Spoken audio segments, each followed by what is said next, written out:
Hi, it's Mark. So have you ever had $100 in your pocket and wondered how you could turn it into $1,000, $10,000 or even $100,000? Well, sadly, this isn't something they teach in school. Come to think of it, it'd have been pretty awesome if they had. Because of this lack of knowledge, it seems pretty scary for most beginners to get started in investing. But in today's video, I'm going to simplify the whole process. Investing my money allowed me to become a multi-millionaire. And guess what I started with? That's right, $100. Well, probably less than that, to be honest. I'm not saying becoming rich is easy, but by taking calculated risks, you'll be able to grow your wealth over time. I understand that everyone has a different risk tolerance, so today I'm going to be revealing how to invest for beginners with $100. And as we go through the video, the risk is going to increase, but remember, as the risk goes up, so does the potential reward. I'll also be putting my money where my mouth is and investing $100 into each one of these options so you can see exactly how to do it. I'm just about to invest in something I never thought I'd actually do. Here goes.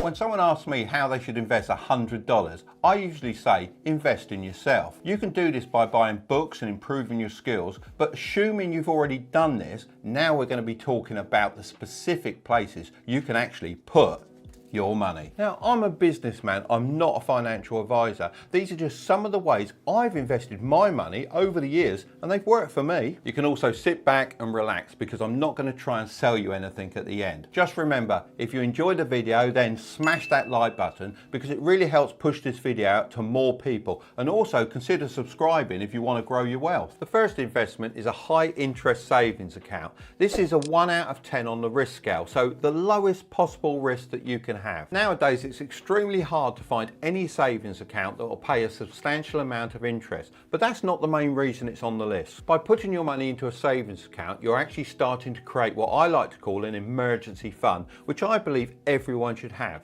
This is money that you can access if something unexpected comes up, and it's extremely low risk, and by having money on hand you can avoid getting into debt and having to pay crazy fees back. I remember when I bought my first apartment, I had a minor crisis after about 2 months as the hot water system went wrong and it needed replacing. Because of my emergency fund, it saved me over $200 as I didn't have to take out a payday loan. When you leave your money in the bank, it slowly loses its value, so when I am looking for the best savings account to combat this, I look for two things. The first, of course, is a good interest rate, which depends on the economy mostly. The second thing is having the ability to access my money instantly. Some banks that are really worth looking at and consistently have a good rate of interest are Ally Bank, Marcus by Goldman Sachs and Citibank. I currently have an account with Marcus by Goldman Sachs and their interest rate is 0.7%, which isn't very high, but is currently one of the best available. So there we go, nice and easy. $100 deposited into my savings account. Now for gold, often referred to as a safe haven.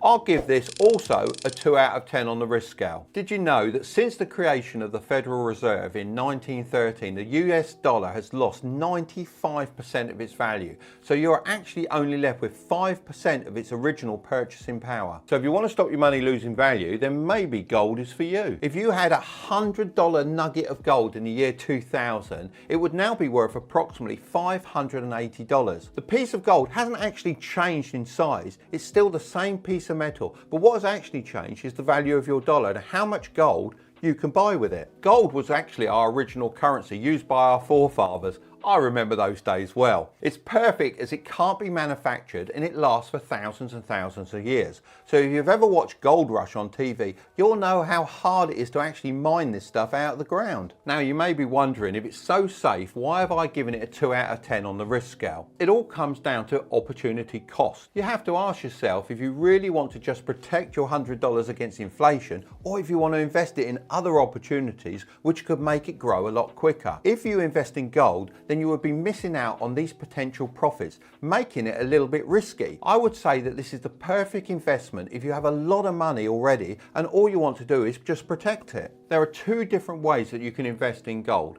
The first way would be to actually buy physical gold, but if I bought jewelry, I don't know, gold bars, coins and that sort of thing, I'd probably be paying too much because the person selling it would want to make a profit, which means I would be paying more than the true value of the gold itself. The alternative is to invest in gold within a broker app like Robinhood in the USA or Trading 212 in the UK. Then you're able to buy gold at its true value and have the option to sell much quicker. In the USA, I would look for the GLD ETF on Robinhood, which is one of the largest gold ETFs in the world. As of June 2020, they hold over 36.49 million ounces of gold in vaults all around the world. As I'm currently in the UK, I'm going to invest using Trading 212 in a similar share. And with just a click of a button, there you go. I'm now Mr. Goldman. If that doesn't sound exciting enough for you, then why don't you try a simple low-cost index fund? I'll give this a 3 out of 10 on the risk scale. If you invested just $100 per month into an index fund with a 7% annual return, then after 30 years, you'd have $123,000. That's the power of compound interest. You can do all of this without having any knowledge of the stock market. I remember when Warren Buffett, one of the richest men in the world, placed $1 million bet that a simple S&P 500 index fund would outperform a professionally picked portfolio of hedge funds over a 10-year period. Now, this contest wrapped up in 2017 and the results were made public. Warren Buffett had actually won $1 million bet, which really shows the power of index funds and that the everyday person can take on the pros with little to no knowledge. Imagine an index fund is like a bag of Haribo gummies. The machine in the factory puts a range of the most popular candy into one bag, so you can enjoy the best of the best without having to pick and buy each and every one individually. Now, just replace the candy with companies. That's what an index fund is. You can buy your own selection bag of the most popular companies in the world, such as Apple, Microsoft, Amazon, and Facebook. And your money is split between all of them. Now let's go back to the Haribos. Imagine you left these on the side and they're open for a few days or so. They'd go hard and they certainly wouldn't taste as good, would they? But by putting them in a container, you can stop that from happening. This is very much like index funds, as if you leave them unprotected, the government will start taxing you on the profits you make. But you can protect them with a sort of container like this, which is known as different things in different countries.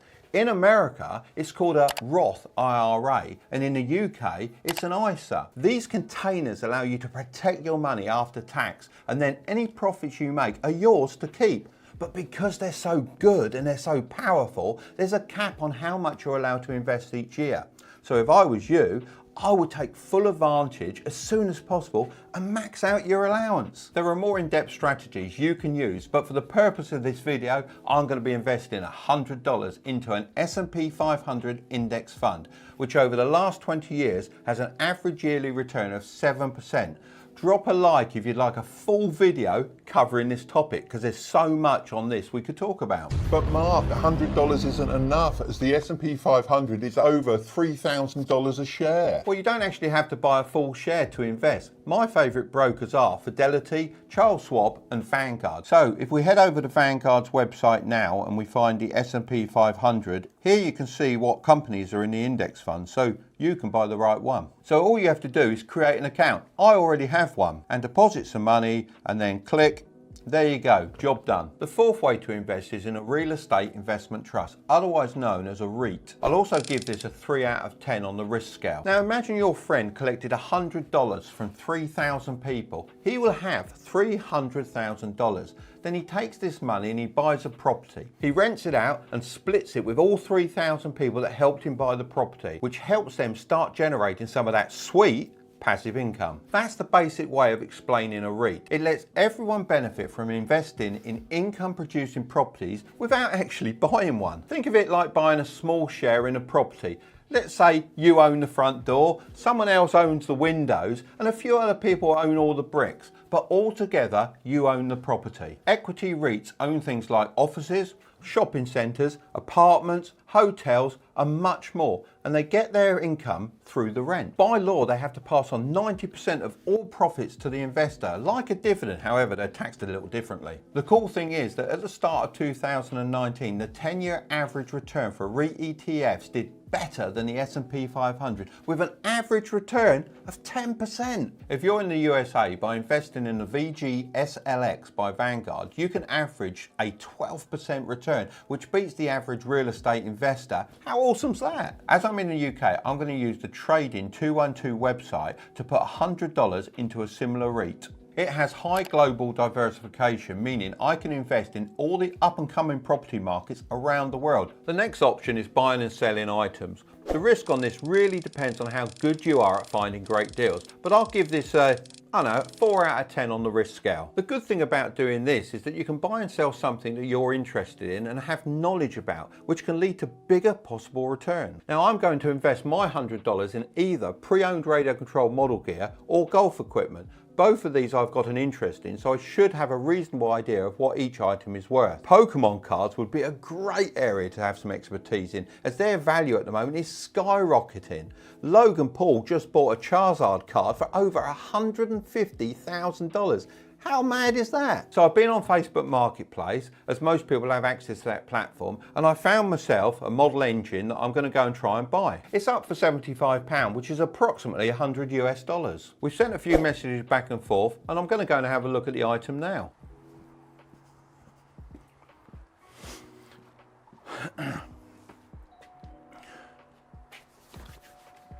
Hello there, I've come about the engine. Oh yeah, there you go. Oh, in the box as well. Cool, that's good. That is all boxed. Cool, that looks right. So, would you take 70 for it?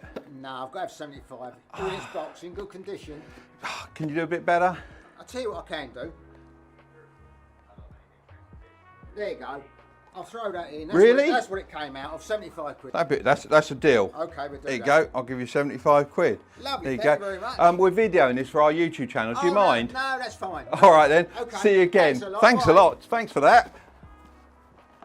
So I've done a listing on eBay for the model engine, and the model plane I'm going to actually advertise on a specialised website for model flying, as I'm sure I'll be then selling to the right people and hoping for big profits. Now we're starting to get serious. It's time for individual stocks. This gets a 6.5 out of 10 on the risk scale. There's a certain amount of risk that comes with investing in individual stocks, but if you pick your companies well, then it can be really exciting, as there's the potential to make a lot of money. During the dot-com boom back in 1995, I was really lucky to pick a few great stocks, which I cashed in, and I made a lot of money in a very short period of time. When the bubble burst, some of the companies I'd held on to, which had cost me very little, went completely out of business. Luck and timing can be a very crucial part of stock investing. I picked these stocks using what's called fundamental analysis, which means I looked at the business financial statements, their market, and also the leadership of their companies. Back then this was a lot of work, but now it's easily found out on Yahoo Finance. A while ago I read an article about an experiment where they simulated 100 monkeys throwing darts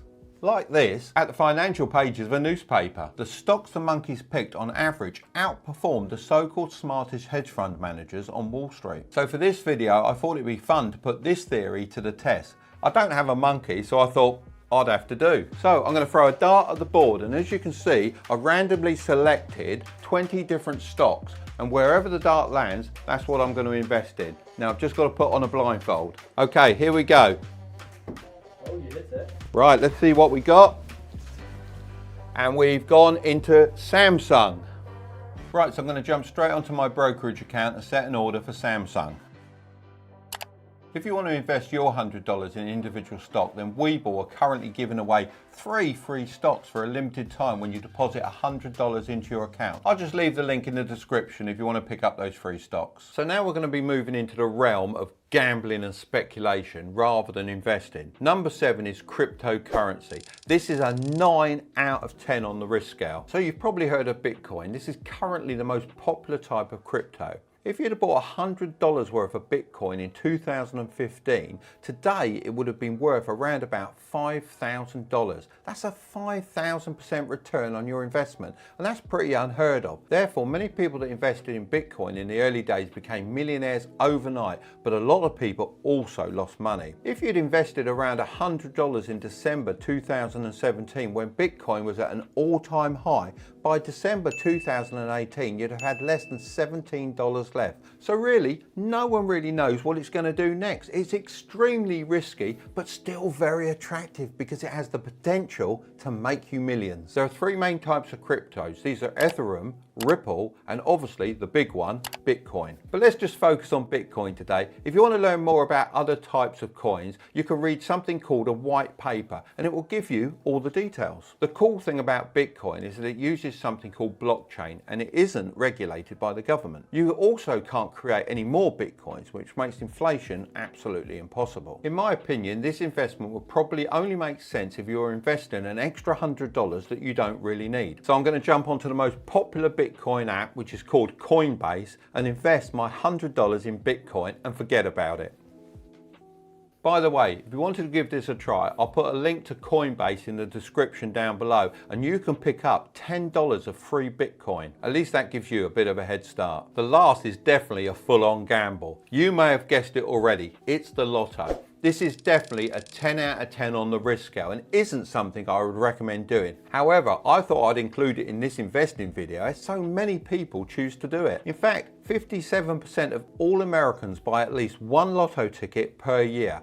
The chance of actually winning is 1 in 14 million, which might sound quite possible, but let me just try and put that into a bit of perspective. You're 4,000 times more likely to win an Oscar than win the lotto. Millions of people lose their money every year, but they keep playing as the rewards are sky high if you win. I'm just about to invest in something I never thought I'd actually do. Here goes. Can I have 100 scratch cards, please? Lovely. Thank you very much. Thanks for your help. Cheers and thanks. Bye. As you can see, this is going to take me quite a while. I'm going to leave a counter on the screen so you can see how much I've spent versus how much I've earned back from my investment. Let's do this.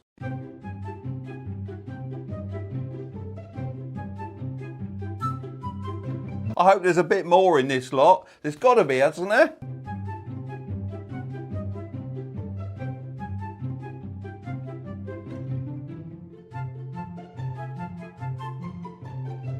So we're halfway through. The most we've earned so far is $3 on one ticket. I'm going to need some help. I've got 50 more to go. Come on, Curtis. I know you've been itching to have a go at this. Have you got your coin ready?